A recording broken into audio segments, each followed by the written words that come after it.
travaille pour l'UCRM. C'est une association qui est nouvellement implantée sur Montpellier et qui s'occupe d'aider à s'insérer professionnellement sur le public primo-arrivant et réfugié. Du coup, nous, ce qu'on fait, c'est qu'on accueille ces publics-là qui sont souvent perdus quand ils arrivent en France.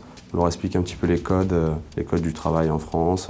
Je suis arrivé en France en juillet 2017. Actuellement, j'ai un petit travail comme nettoyage dans une zone auto-école. On travaille avec une méthode qui est la méthode IOD. C'est une méthode qui essaye d'oublier les CV. Du coup, nous, on les réceptionne et on voit avec eux comment est-ce qu'on pourrait travailler sans. Quand on va démarcher les entreprises, on leur présente un petit peu ce qu'on fait, le travail sans CV pour casser les codes du recrutement.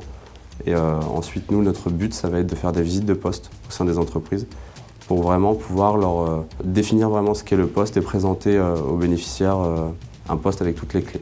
J'ai téléphoné à l'association de CRM et j'ai pris un rendez-vous. J'ai donné mon CV à M. De Santo. Après un mois, il m'a trouvé un travail comme nettoyage. On aide aussi, suivant bien sûr les profils de chacun et les demandes de chacun des bénéficiaires. Notre cœur de métier, c'est bien sûr l'emploi et l'emploi durable, mais on aide aussi quand c'est demandé à trouver des formations, notamment des formations qualifiantes. C'est vraiment ce qu'on essaye de trouver. Ça va être dépendamment des profils, ça peut être des formations dans l'automobile, dans la vente, enfin, voilà. 2021, je veux demander formation de mécanique auto parce que j'ai travaillé comme mécanique auto en Iran. Nous, depuis juin, on a accueilli, on est deux à travailler et on a accueilli 55 personnes.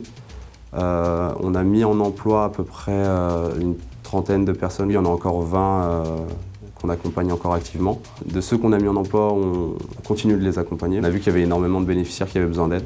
Et donc du coup, oui, bien sûr, le but c'est d'agrandir l'équipe pour pouvoir aider le plus de personnes.